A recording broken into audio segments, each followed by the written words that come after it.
start with a bang and leave them wanting more.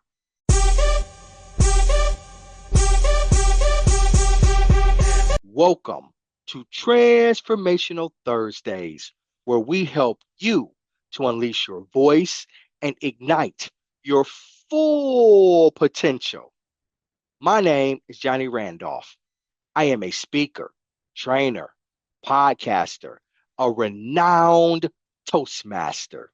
Over the course of the last couple of weeks, we have discussed strategies to start your presentation out with a dynamic opening. Last week, one of the strategies that we employed was using a question at the beginning of your presentation. This week, we are going to shift focus and talk about another strategy. That is saying a quote. A quote is a stupendous and keen way to garner your audience's attention. It can help to distinguish you.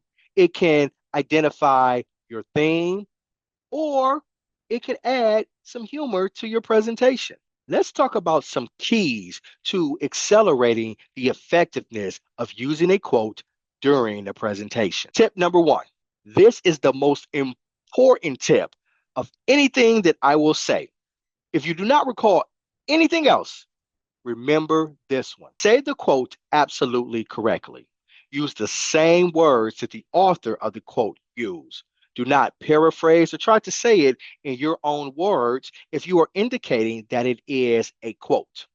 In a prior episode, I discussed memorization was a no-no. For right here, though, memorization is paramount. Or read the quote off of a flashcard or a piece of paper. You just want to make sure that you get it correctly. The reason being is that your audience or a group in your audience or someone in your audience may recognize that you said the quote incorrectly. If this transpires, it can create a credibility gap from the very beginning. Your audience may be challenged to wonder if they messed up on the quote, what else did they say in error? It is important that you get the quote correct. Tip number two, mention the author of the quote. In my opening earlier, the author was unknown. It's fine to say anonymous. If you know the author, say the author. There are some nuances with this tip. In some instances, the author of the original quote is not the one that made it famous. Some people may attribute it to being that author, but that is not true. Do a little extra research.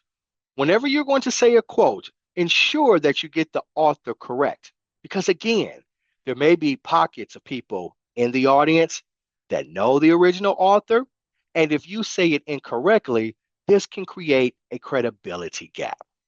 Know the actual author. Your quote should be succinct. You don't need to read a paragraph or memorize this long page.